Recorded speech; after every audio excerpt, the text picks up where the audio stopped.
boss.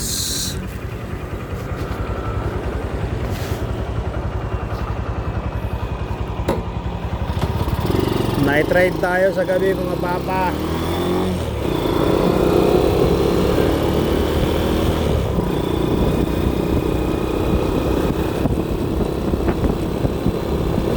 Ngayong gabi bibiyaya ako Maynila puntang Tondo.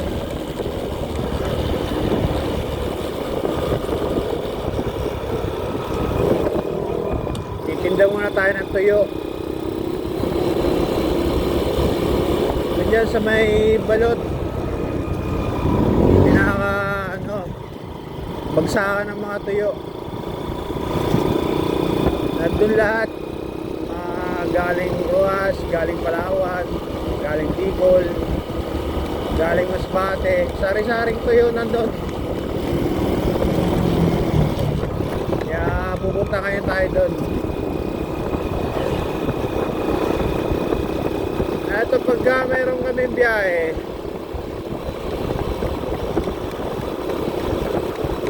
ayan, may ride tayo sa gabi.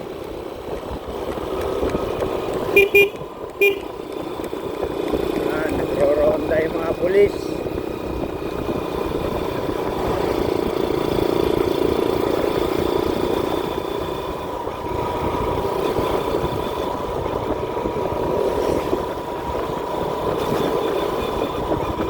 Ito pala mga boss, itong motor na ginagamit ko, siguro kilala nyo naman to. Ito yung TMX Supremo 150. Para sa akin okay siyang gamitin.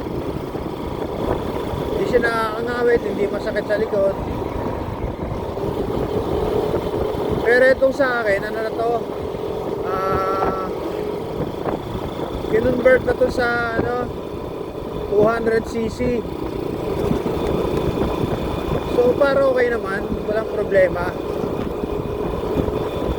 Malakas tumakbo. Mas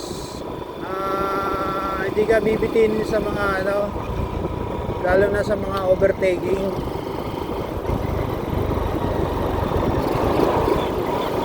Nung nakaraang buwan nga dinala ko ng binahay ko na Bicol.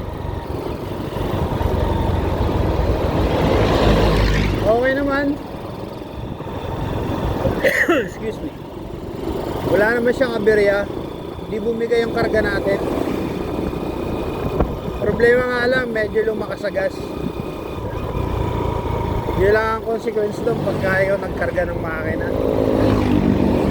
Kung problema ka lagi sa gas, laging minsan nauubusan. Ang mahal pa naman ng gasolina ngayon mga boss. Pero sa performance, sa lakas, wala kang masasabi. Okay siyang gamitin.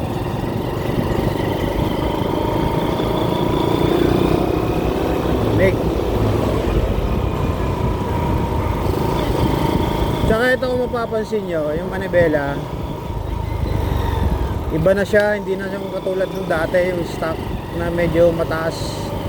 Medyo medyo nababadayan ako doon, kaya ginawa kong ganito, medyo mababa. Saka mas komportable ako sa ganito. Yan, mababa lang. Yan. Sa kumbaga para sa akin maganda yung handling niya. Madaling iliko. Sa banking okay rin siya. Sa maganda. Saka medyo may forma siya. Yan.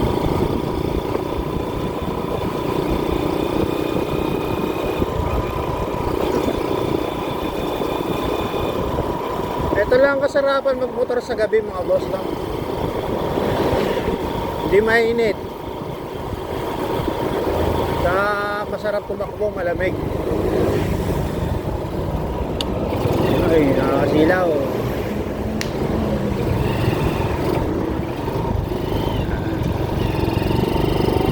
Try at sa overtake mga papa.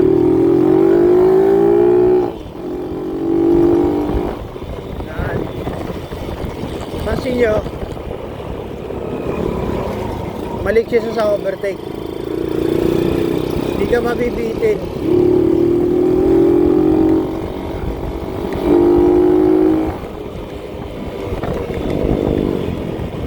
Sa liguan naman, madali maniobra. Ayan o.